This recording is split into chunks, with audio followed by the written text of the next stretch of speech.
talagang alis yan, lahat ng pasabog at mga kilikili powers mo at mga kasingit-singitan mong tinatagong mga kaitiman dyan. Napansin ko talaga na pumusyaw yung kulay ko talagang pag nagsasabon ako. Tsaka pag tumasa kaya, pag nagko-commute ako sa tricycle, di ba meron yung mirror sa harap mo, tapos tutok ka sa araw. Nako, parang feeling ko may ring light ako. Feeling ko may sarili akong ring light sa tricycle. Parang sabi ko, parang umiilaw yung skin ko. Simula lang yun, nung ginamit ko na tong Kili Boom Soap. Hindi lang to kasi sa kilikili, pwede rin pimples, tie, chicken skin, and butt. Pero ako kasi, overall sa body ko, itong Boom Soap, Glutaglycolic by KC Rin. Ayan yung itsura niya. And, open na yan guys.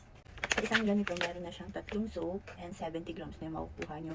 At guys, ang bango, para sa akin, amoy nougat siya. Alam mo yung mga bata pa tayo. Yung nougat na milk na parang may nuts. Ganun talaga yung amoy niya para sa akin. Ewan ko kung sa akin lang, pero ganun. Ang sarap malibre kasi ang bango-bango. Yan, isa na lang natira dito. Bali na consume ko na yung dalawa. Yung isa doon sa CR, konti na lang siya. Hindi naman siya mabilis matunaw, pero napaka-effective niya. Ayan, ganyan siya. Tapos may sulat yan sa mismo soap niya na KC Rin. Lahat ng soap niya is naka-balot 1 by 1 na ganito. And 70 grams to guys ha. And so, nakakapag-exfoliate ito ng dead skin, smooth rough skin, and encourage cell turnover, brightens dull skin.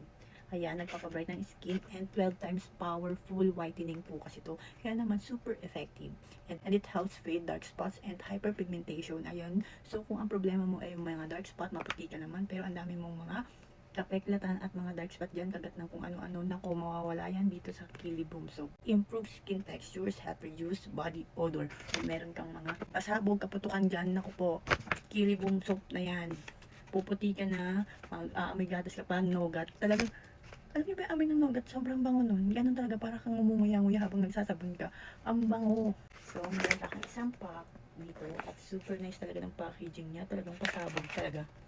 Ayan, andyan yung description, kung paano gamitin, kung para saan, mga ingredients, mga precautions, andyan yan lahat. Ayan, so, kung nagpapaputi ka, may body odor ka, dito ka na kay KC Rin, Kili Boom Soap, maaalis kay Kili Boom Soap. Ayan, ililink ko na lang yan sa yellow basket ko.